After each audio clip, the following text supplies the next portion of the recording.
Hello students, next topic is a pollen pistil interaction. It is the interaction between the pollen grains with the sporophytic tissue, which is also called as a pistil or stigma. So this interaction begins with the deposition of the pollen grain on the stigma and ends with the fertilization.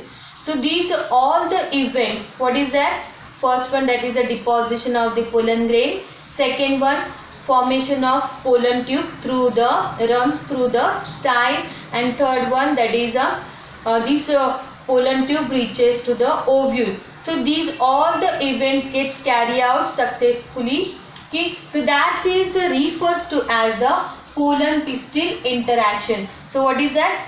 This is the interaction between the pollen grains with the sporophytic tissue, which is also called as a stigma or pistil, and begins with the pollination and ends with the fertilization.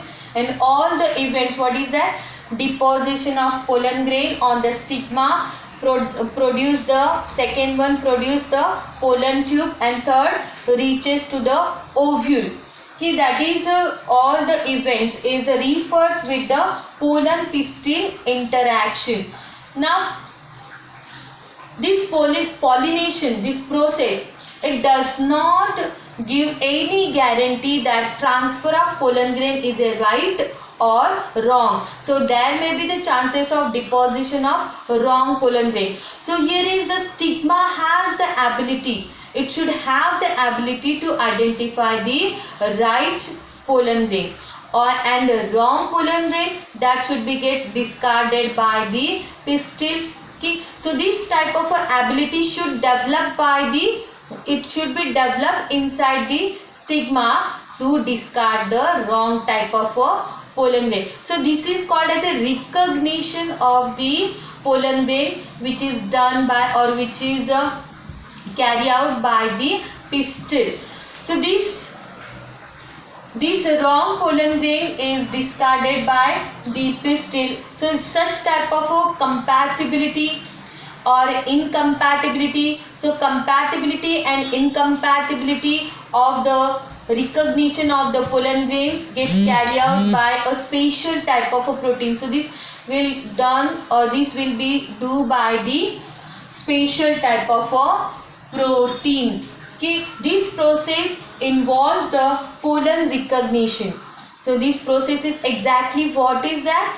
Recognition or identification of the pollen grain. What is that? A right type of a pollen grain or wrong type of a pollen grain.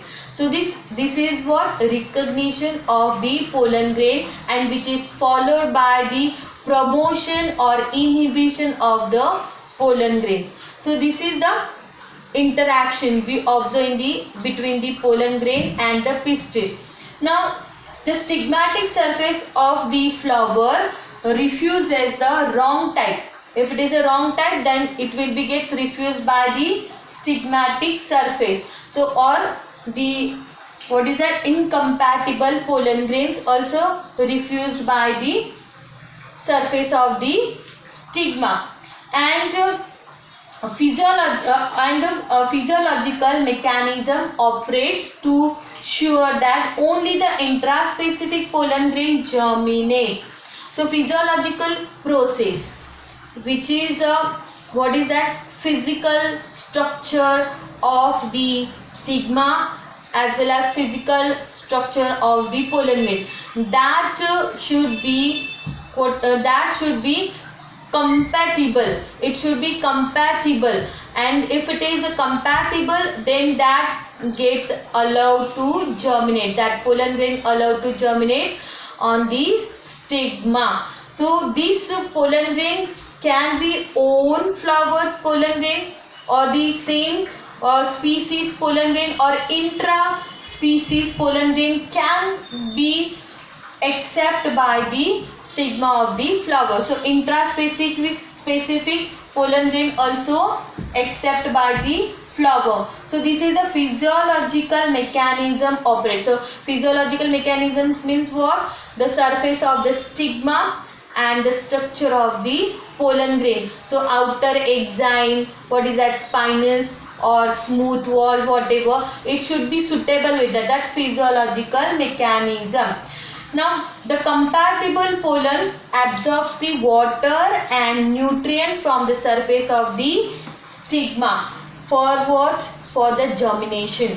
So when the already pollen grain has its own cytoplasm, its own watery type of a cytoplasm, and the pollen grain absorbs the cytoplasm or water or nutrient which is present on the surface of the stigma. So the excess of water or nutrient enters in the pollen grain, so that's why the pollen starts to oozes out the extra water, and so just because of that the oozes out through the pollen through the pores. Okay, so as we studied in the earlier, the pollen grain shows a small opening that is called as a pores. Apertures is called as a pores. Through the pores, this pollen tube gets oozes out. Okay, so that is called as a germination of the pollen tube. So it germinates and provides the pollen tube. So and produces the pollen tube. So this is the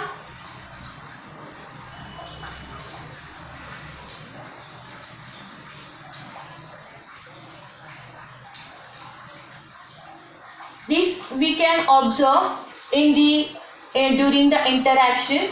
Now there is its growth through the style is determined by the specific chemical. So again here is the chemical shows their important role in the germination. So chemical performs the important role for the for the growth of pollen tube through the style. The stigmatic surface provides the essential prerequisites for a successful germination, which are absent in the pollen. Okay, now stigmatic surface already prepared according to the type of pollen grain. So it is a prerequisites. Okay, so it is already prepared or it is already developed like this according to the pollen. So this kind of a prerequisites we cannot observe in the pollen grain. So this stigma welcomes the pollen grain. So like that, for the deposition of the pollen grain they provide the surface like this. So this is that pollen tube is finally pushed through the ovule and reaches the embryo sac. So pollen tube starts to develop and run through the style, reaches to the ovule. Okay, and that is ovule where it is present in the that ovule shows the embryo sac, and inside the embryo sac that will be gets enter. So these kind of ways we observe.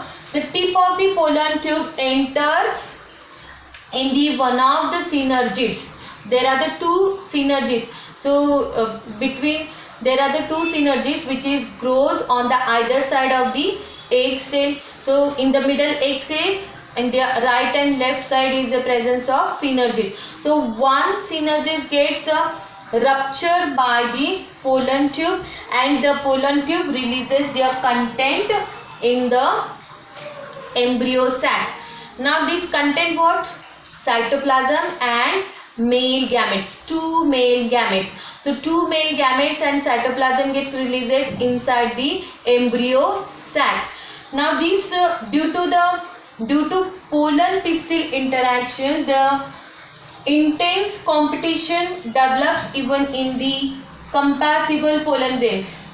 So there is a deposition of not only one pollen grain, more than one pollen grains deposit on the surface of the stigma, and every pollen grain starts to absorb the nutrients and water from the surface of the stigma and starts to develop the pollen tube, and every pollen grains which produces the pollen tube, that every pollen tube starts to run through this style, and they wants to reach up to the female egg. Okay, so This female, so there is a male gametes present inside the pollen tube, and every pollen tube's male gametes wants to fuse with the female egg. So such type of a competition we can observe in the pollen grains or the male gametes. So that is the interaction we can see. It also plays important role in the sexual reproduction and the seed formation. But naturally, when the pollination takes place, germination of pollen tube takes place, then there is a fertilization gets occur, and after the fertilization produces what? Seed. So seed gets formed by the development of embryo and the endosperm. So these shows what? Seed formation. So seed possesses embryo and endosperm. When the complete growth of embryo and endosperm, it shows the simultaneous growth. So that is called as a seed. Okay, so seed formation. Now pollen grains can also be induced to germinate in a synthetic medium. So this we can also germinate artificially, okay, by using synthetic medium. What is that? Synthetic medium possesses the sucrose solution and boric acid. So this sucrose solution and boric acid, if you use, that can be helps to germinate the pollen grain or produce the pollen tube. So this we can do artificially also. So sucrose solution, when it absorbed by the pollen grain, it produces what? Pollen tube. So the pollen tube gets produced in a in vitro. Addition of boric acid facilitate and accelerate the pollen germination. So these both these solutions, both these content helps to produce the pollen tube or germinate the pollen grain. So that is all about pollen pistil interaction. Now artificial hybridization. What is that? It is one of the major approaches used in the crop improvement. So hybridization is the modern technique which is used for the crop improvement. So better crop improvement. Here the desired variety, if you want a desired variety of the crop or crop yield, then we select a particular flowers of the same species or intra-species. So from the intra-species or same species, they collect the pollen grain and transfer on the stigma. The pollen grains removed from the anther, that process is called as a emasculation and transfer on the stigma. When the pollen grain transfer on the stigma, that flower gets covered with the polythene bag, which is called as a bagging. Okay. So emasculation, what is that? Transfer of pollen grain on the stigma artificially. So cutting of the removal of the pollen grain and transfer on the stigma, that is called as a emasculation. And bagging, after the pollination, flower gets covered with the bags, that is called as a bagging. There maybe one more we can observe, that is a tagging. This process, in that we tag we tag a flower, that with the help of a thread. That tag consists of the information about the flower, time of pollination, what is the what type of a species we try to fertilized, we try to pollinate. So that is called as a artificial hybridization.